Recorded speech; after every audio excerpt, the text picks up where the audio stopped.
Your Majesty, how important is Buddhism for you, the precepts of Buddhism in your daily life as king?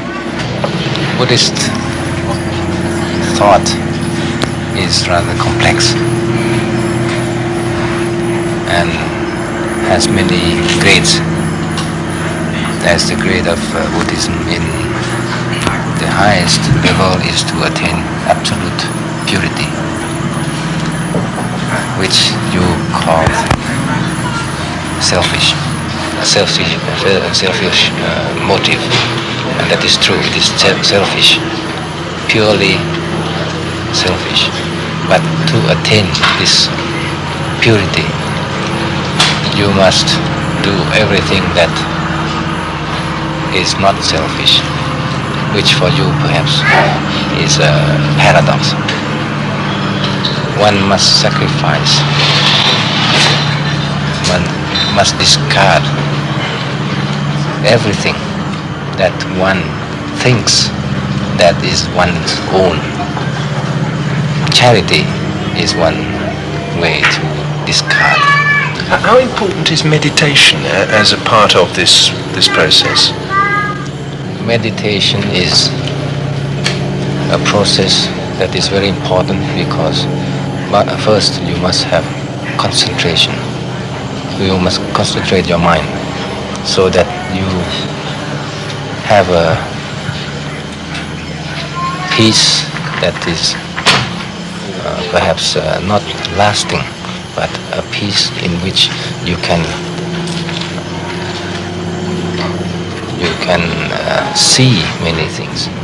To have the peace, the real peace, and then with this peace you will be able to see very clearly. Usually my husband would come in earlier than I would and really meditate, because he could control his breathing and he could really concentrate.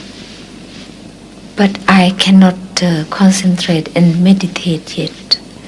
I'm learning. I only pray. But my husband said it's all right. That is the same thing as meditating. Is it possible to be a practicing communist and a sincere practicing communist and also a sincere practicing Buddhist? What do you call sincere practicing communist? The man who believes in communism. The man who wants to be on the top.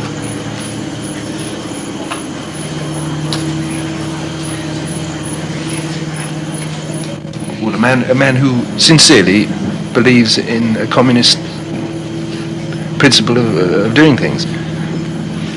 We have sincerity is difficult to define. You may be sincere, but you may be wrong. So I don't know what is this word sincerity doing here. Practicing communist, usually the one who practices politics in any doctrine wants to get that on the top. If you think of Buddhism,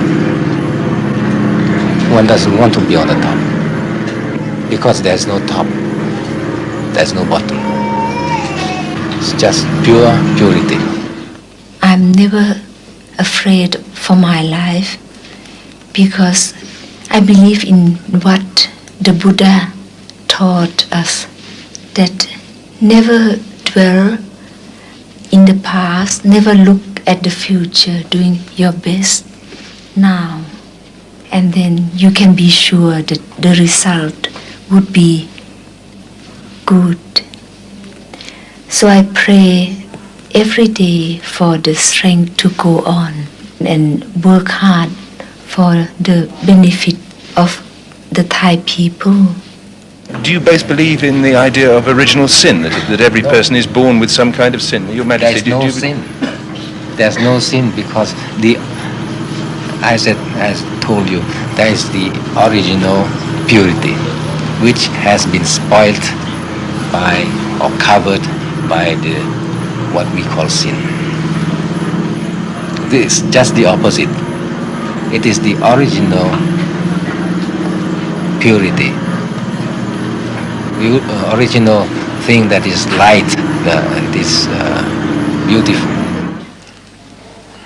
It's extraordinary when your mind is at peace, tranquil, then you don't feel the tiredness so much. You don't mind the pain or tiredness. Just like the monk, the one I have here, he died of cancer at the throat. I asked him whether he feel the pain or not.